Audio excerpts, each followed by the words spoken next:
Billy's paintings, number 4. Billy's painting techniques. This is the last video in my series about Billy's paintings. In this video, I want to consider a different line of inquiry. Why does Billy paint in the style that he does? To answer this question, let's first consider the painting of Aleister Crowley, partly because of their alleged paternal and occulted connection, and partly because they both have a primitive style. I think it's true that elements of Billy's paintings, like the copying of faces from photographs of Celtic art in Ancient Connections, demonstrate his ability to accurately and technically paint. There is a difference between primitive paintings as a creative choice, as opposed to primitive paintings as a result of not being able to paint. Billy's paintings might have been influenced by the primitive feel of Aleister Crowley's artwork, especially if the paternal link between them is genuine. I've included a couple of examples of Crowley's studies for his Thoth deck here, along with the final version illustrated by Lady Freda Harris. Here we have the Moon card, followed by the Hierophant card on the next slide. I think it's very difficult not to conclude that Crowley had no real talent for art, unlike Lady Harris. The vibrancy in Lady Harris's watercolour artwork is quite impressive, especially for the wand cards in the Thoth deck. By that I mean, it would have been much easier to capture the rich depth of colour of her work in oils or acrylics. I've seen at least 100 of Crowley's paintings. I think it's probably fair to say that his primitive style is born from having no other option. This is why Lady Harris illustrated the Thoth deck rather than Crowley. He might have been crazy, but he wasn't stupid. She clearly had more talent than him. By way of comparison, let's consider the late 19th century French artist Paul Gauguin. Crowley was said to have been heavily influenced by Gauguin, whose later works also had a primitive style. Gauguin's early works in the 1870s had a more impressionistic technique, but by 1890 he made a career-changing visit to Tahiti. This, together with a new admiration of African and Asian folk art, motivated Gauguin to develop his own work into a more symbolic, primitive, and cloisonist style. It was these aspects that Crowley wanted to capture in his own work, with limited success. Gauguin's primitive method of working was a creative choice, having previously mastered other more technical styles. I'm doubtful that the same thing can be said of Crowley as a visual artist. And on the left here we have an example of Gauguin's painting from 1902, Marquesan Man in a Red Cape, and probably Gauguin's most famous painting from 1898, Where Do We Come From? What Are We? Where Are We Going? Let's come back to Billy. Why does he paint in a primitive style? Putting the question bluntly, is he a hack, or does he genuinely choose to paint that way despite being able to paint in a more technically demanding mode? I think he does choose to paint that way. Let's consider some evidence. In Memoirs, it states that Billy, as Vivian Stanshall, was a founding member of the Bonzos. Most of the band members, and there were many over the years, were former art students. Does that include Billy? These are the lyrics from You Never Give Me Your Money, a song written by Billy on Abbey Road. Out of college, money spent, see no future, pay no rent, all the money's gone, nowhere to go. Who is Billy talking about here? Not Paul McCartney. He didn't go to college. Surely he is talking about his life before he joined the Beatles. Was Billy an art student? If so, few career paths will make a man poorer. In the late 90s, I was both an art student and a music student, which is poverty squared. In Memoirs, when meeting John for the first time after Paul's death, Billy and John met at the Louvre in Paris and talked about art. They found that they had a surprising amount in common and were able to have a riveting conversation about art. Is this because they were both former art students? Let's consider some other possibilities. In his art book, Paul McCartney Paintings, there is a lengthy set of interviews with Billy. In those discussions, he talks about the motives behind his artwork. Firstly, he talks about being spontaneous and instinctive, doing little planning or line drawing on the canvas before starting to paint. With the exception of the Celts series, his paintings are rarely based on photographs. He says that he tries to work quickly and starts by killing the canvas if he feels stuck. This is part of the random principle, that is, applying random shapes or colours of paint to just one area of the canvas in order to get started. The use of space is also an important part of his compositions. He often talks about randomness and of painting being a magical process. This made me think of chaos magic. The point of painting for Billy was for it to be fun.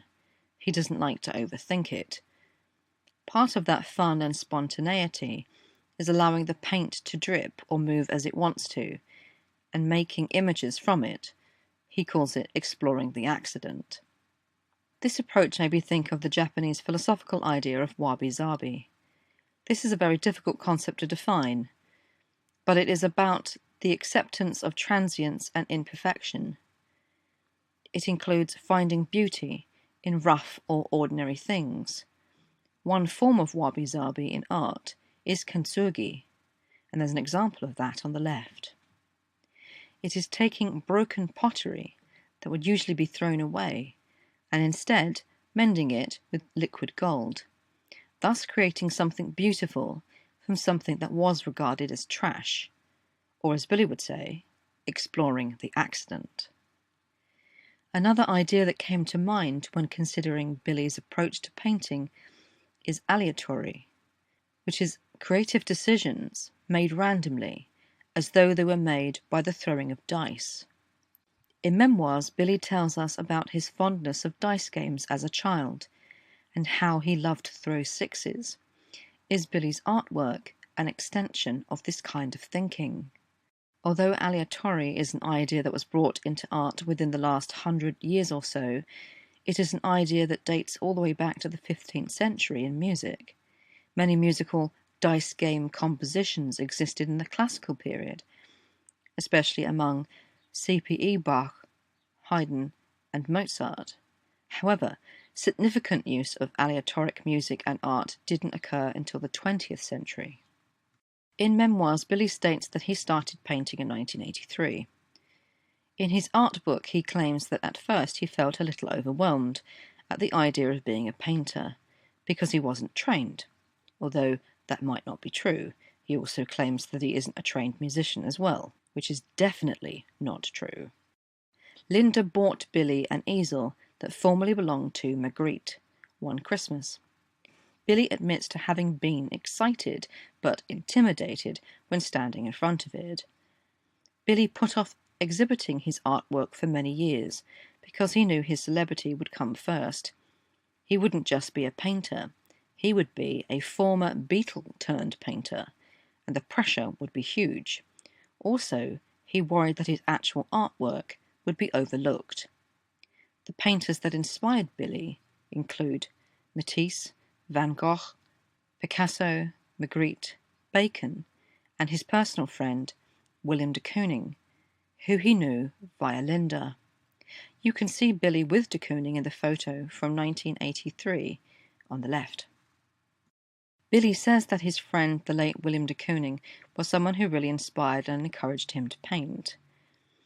On the left is de Kooning's Women 3 from 1953, which is a typical example of his painting style. De Kooning's style has quite a lot in common with how Billy describes his own. It's primitive, invoking an abstract dream world. It has elements of caricature and cartoon-like illustrations, There's also the idea of sexual liberation. Could it also be the case that Billy's art is like so much other modern art, a method of delivery for a cultural Marxist revolution? The themes of cultural degeneration and corruption are found in art in just the same way that they are found in music. Why would it be any different? In order to usher in the aeon of Horace, they must sweep out all the old standards in order to replace them with new ones. This agenda includes everything, even standards in painting-based art. Another idea that Billy discusses in his art book interviews is the use of language. Musicians and actors get to play at what they do, but artists work. We use the word artwork, not art play. Billy wanted to bring play into his artwork precisely because he didn't want it to feel like work. Two of Billy's paintings, C minor and Key of F, explore the idea of how specific keys make him feel. He claims that they are examples of crossing the playing of music into his artwork. Sadly, no photos of them are included in his art book. I wondered if they were an indication of synesthesia. I have three forms of this. I can smell and taste music. I also perceive it as keys arranged by colour. Maybe Billy has similar experiences. Let's take a brief look at some final paintings of Billy's, starting with Big Mountain Face from 1991, a small image of which can be found on page 494 of the 2023 edition of Memoirs.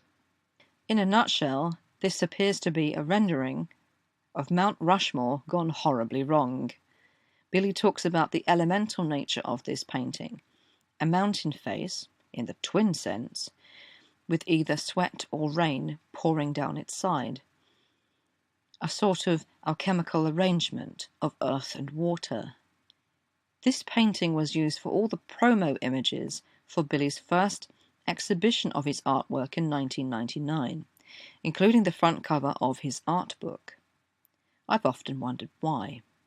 Does it have anything to do with the fact that the big mountain face only has one eye, which is crudely scratched into place? That left eye also reminds me of the alchemical symbol for salt.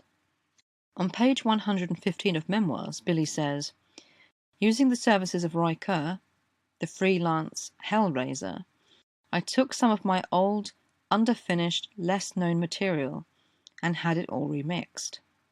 Being impressed by how it turned out, I added more tracks and released the whole collaborative remix album under the band name Twin Freaks. Early on, John and Paul, as a duo act, had been the Nurk twins. Now I am one of the Twin Freaks, leaving you to wonder whether the other twin freak is John, Roy, or Paul." Billy's painting of the same name was used as the album cover. I wonder about its symbolism. The green mask-like faces make me think of Osiris in the underworld, the creator god Ptah, or the green man of spring.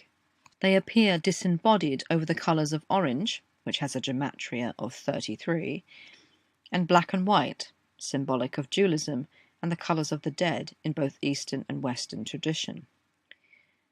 More puzzlingly, who are the two ghost-like figures at the bottom? John and Paul? Lastly, two honourable mentions, starting with John's room from 1990.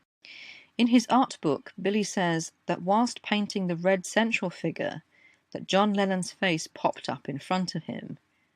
He also noted that 9 faces are in the gallery above that red-cloaked figure, with another 7 people in total at floor level. Billy said John would have seen those numbers as symbolic, and that he was into that sort of thing. I had to laugh because, of course, so is Billy.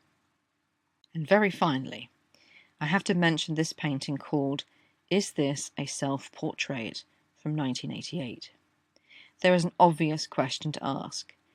Is this Paul McCartney with a head wound? If so, this is probably the most honest and blatant painting of the hundreds that Billy has produced. And that is the end of my series on Billy's paintings. Thank you very much for watching. Goodbye.